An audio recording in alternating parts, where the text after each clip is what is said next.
This week on The Record, our exclusive interview with Congresswoman Ann Wagner. Why the government remains shut down, what she's willing to do about it, and will she debate or hold town halls?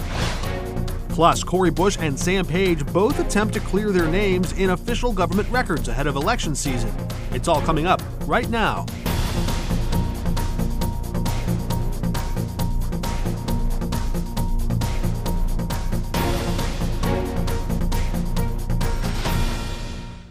Welcome to The Record. I'm Mark Maxwell. The government is shut down, and Washington is pointing fingers. Missourians are asking who's really in charge of spending when the lights go out, Congress or the White House.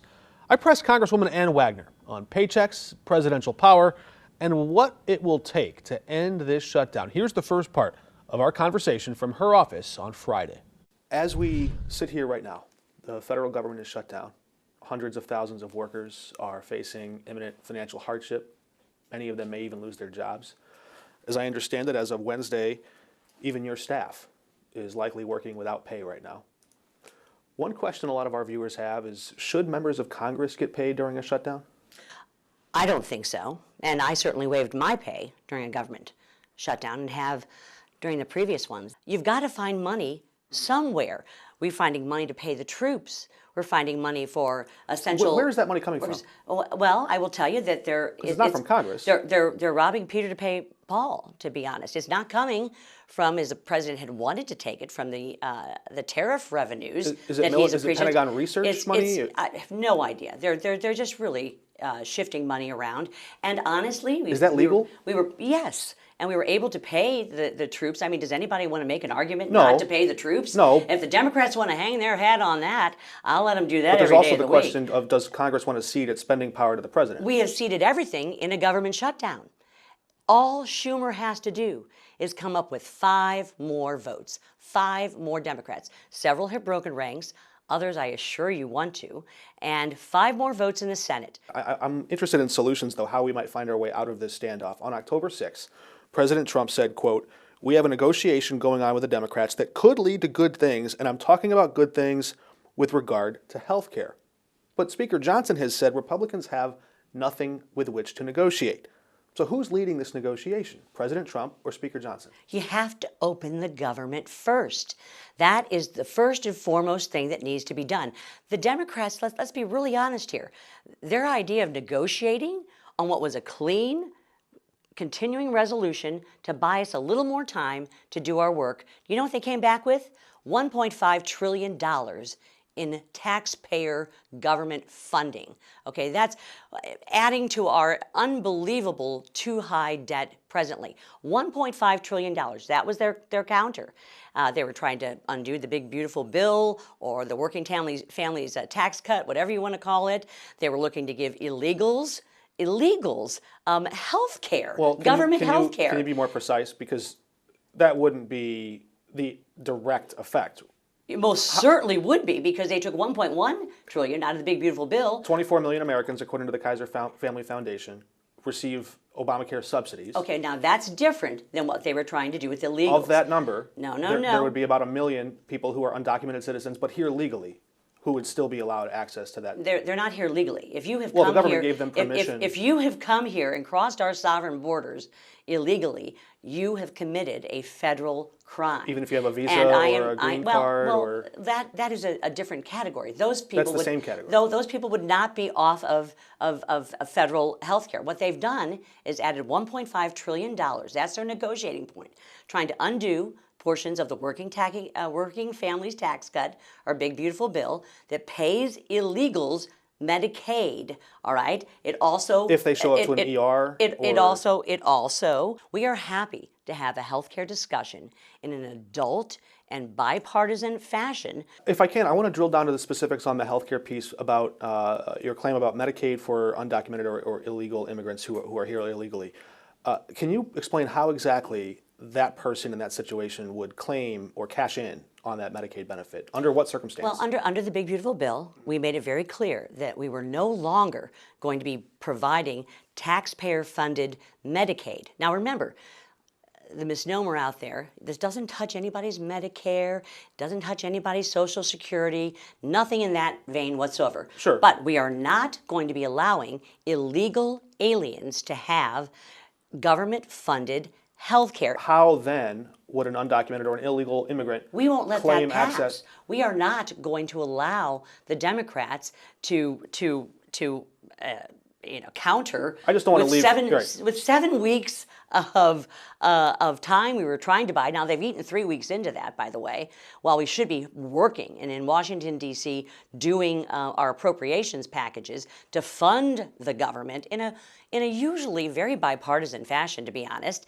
And instead, their counter was spending $1.5 trillion, including helping out illegals, doing away with work requirements, funding public broadcast and national NPR and all of that. We're not doing that. We're not unraveling. Elections have consequences. I just didn't want to leave And viewers... President Trump won the election, the House and the Senate, and we now are governing. And so they don't get to unravel work that we've done. That's no counter. That's not even serious.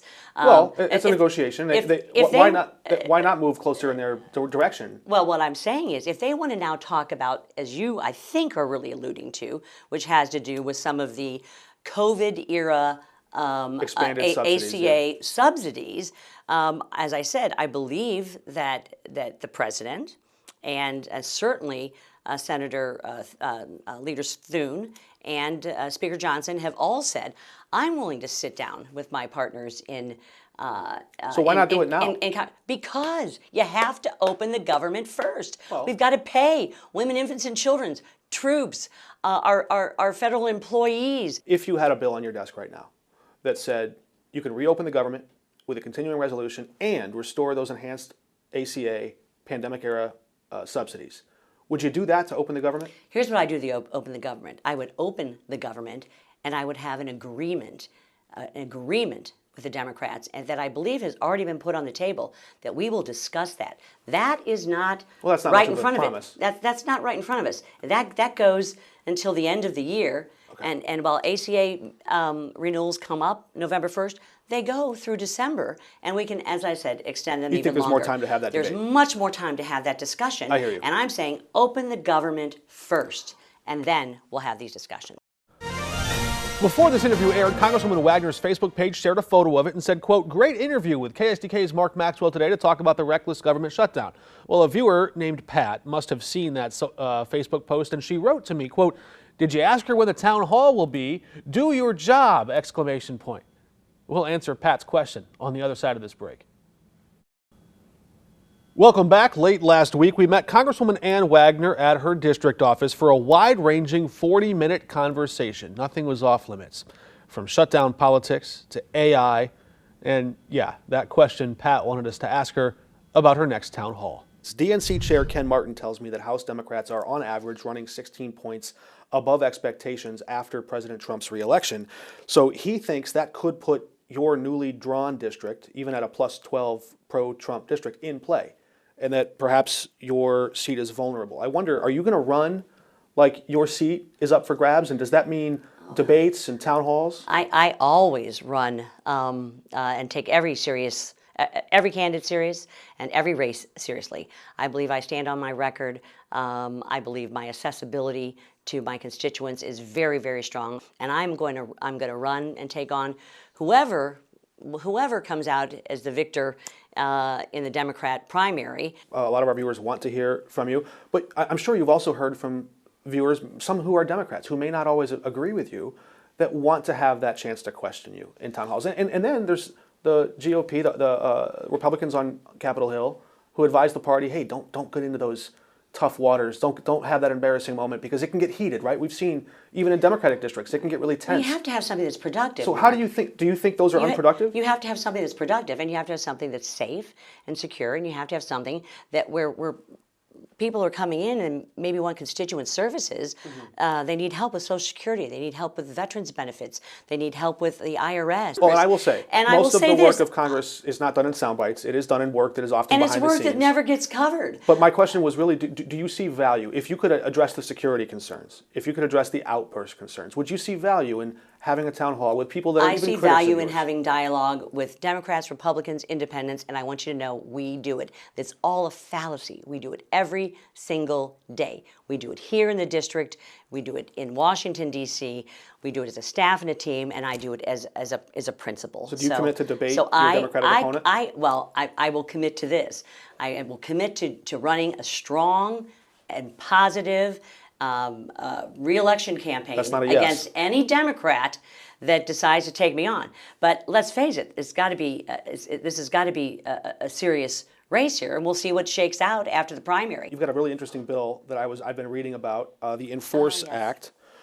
It would criminalize AI-generated images that, quote, appear to be a minor. And that's even if no real child exists in the case or if no one else ever sees the image. You probably know the Supreme Court ruled in the Ashcroft versus Free Speech Coalition case many years ago that virtual or computer-generated child pornography is protected free speech or speech under the First Amendment, believe it or not, if no child is harmed. So the Enforce Act appears to test the boundaries of that ruling, at least on the surface level. How do you reconcile your bill with that precedent, and are you prepared? How long ago was that? That was 19... It was in the 90s. 90? I believe it was. He only served through Things have 92. It changed. had to be in the 80s. Good Lord. I mean, AI has exploded. Technology and innovation have exploded, Mark. What's happened in the last 7 months with the advent of AI is we have seen a 624% increase in AI-generated what's called CSAM.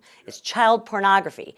If you are generating child porn, if you are breaking the laws, if you are using this to hurt young people and victimize them in our society, I don't care whether it's a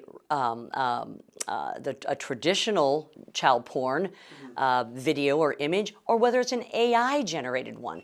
If they are taking some child's image and likeness and tweaking it a bit so it looks exactly like a child being victimized, I want them to serve the same prison sentence. I want them to be on a sex offender list. I want them to have the same kind of retribution that they deserve, and the punishment that they deserve as any other child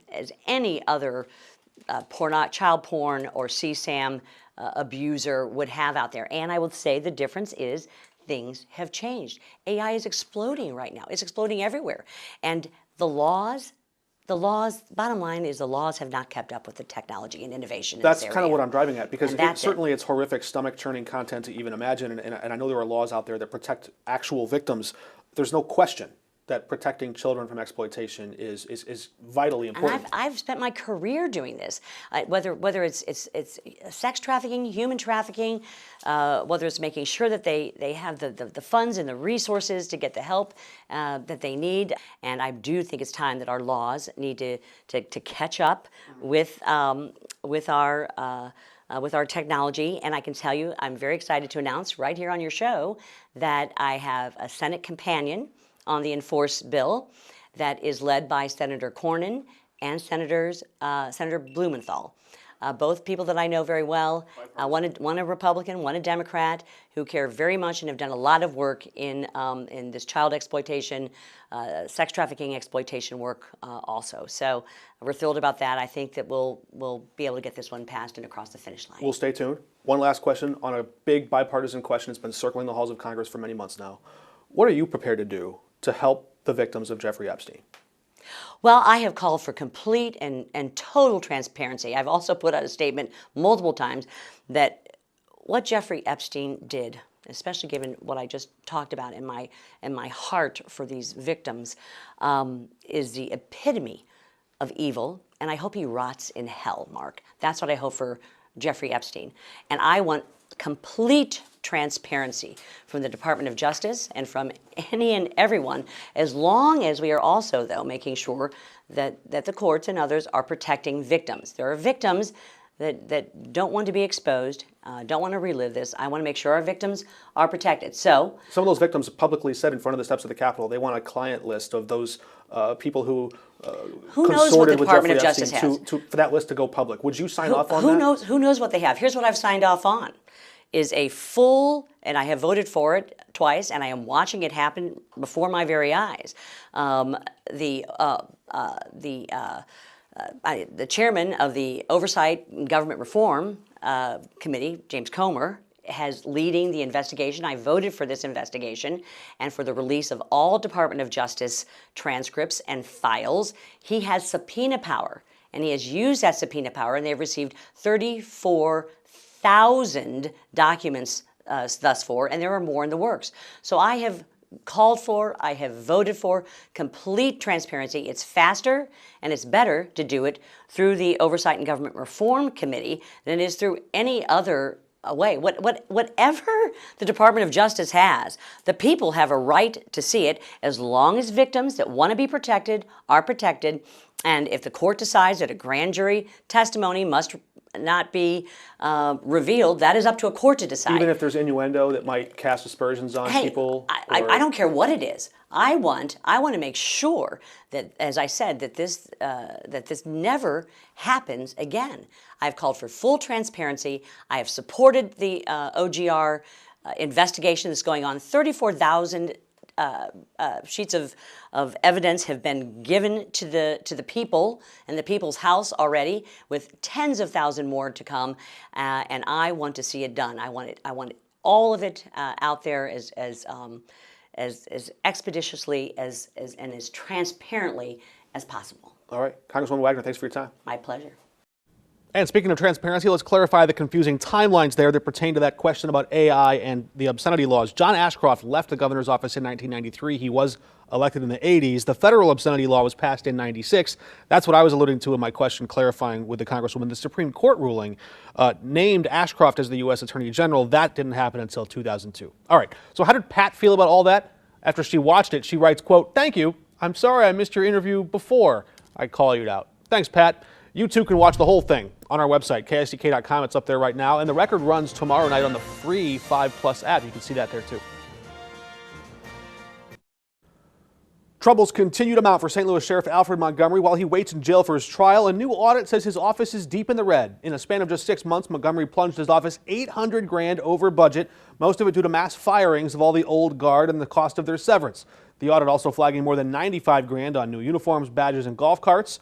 Also, the city of St. Louis dropping a lawsuit against Cori Bush after she paid more than $6,300 in back taxes. That case stemmed from unpaid earnings she made in Congress back in 2021. Officials say they tried to serve Bush several times before she eventually paid the bill last week, her campaign calling it a clerical error. Bush running for Congress, but Missouri law would have barred any candidate with delinquent taxes from appearing on that ballot. That hurdle now cleared. St. Louis County Executive Sam Page is asking a court to dismiss the state's criminal case against him. Page is accused of using public funds illegally to send out flyers about Proposition B earlier this year. He pleaded not guilty. Prop B would have given the county council power to fire his cabinet members. Page's lawyers argue that prosecutors failed to tie the allegations directly to any actions he took himself. His team says lawyers cleared the language they put on the taxpayer-funded mailers and that it never expressly advocated against Prop B. All right, when we come back, Governor Pritzker raking in $1.4 million where? We check how sound his card game really is. Maybe you've heard that old saying, scared money don't make money. If that's true, then apparently J.B. Pritzker has courage in spades, or at least the money to burn. Last week, the Illinois governor released his partial personal income tax returns, and in them, a big surprise, $1.4 million in gambling income. His campaign tells reporters the gambling governor and the First Lady won it all at the blackjack table in Vegas, so when he visited Belleville this week, I just had to ask, would he share his savvy insights with the masses? Happy to take questions from members of the media, I see. Governor, Mark Maxwell. Do you have any tips on how to win at blackjack? If you've got 13 and the dealer has 6, you should stay. Well, I had to consult the blackjack strategy books, all the experts, to check the record. Turns out that's actually some sound advice. You want to beat the house? You got to know when to hold them. Billionaires, after all, don't stay that way very long by going on full tilt and chasing the dealer's cards. Of course, sometimes the cards you're dealt matter too. All right, before we go, let's reach into Mark's mailbox one last time. Pam watched last week. She writes to us, quote, "I wanted to let you know how much your interview and news report on Betty Wrigley meant to those of us who know her and those who are not fortunate enough to be related to her. She was pure Betty in her interview, so I know you put her at ease. She had been very ill about 6 weeks ago, so to see her pull through and receive that award was exciting, they said. Pam, got to tell you, that's a beautiful note. Thank you for writing into us. You can tell how much Betty means to all the people who know her best, and that says everything about the life that she's led. What we saw on camera wasn't a performance, it was grace. She's proof that history isn't always made in Washington or Hollywood. It's often made in neighborhoods like Soulard and Collinsville, one person at a time. That's all for us today. Until next time, we're off the record.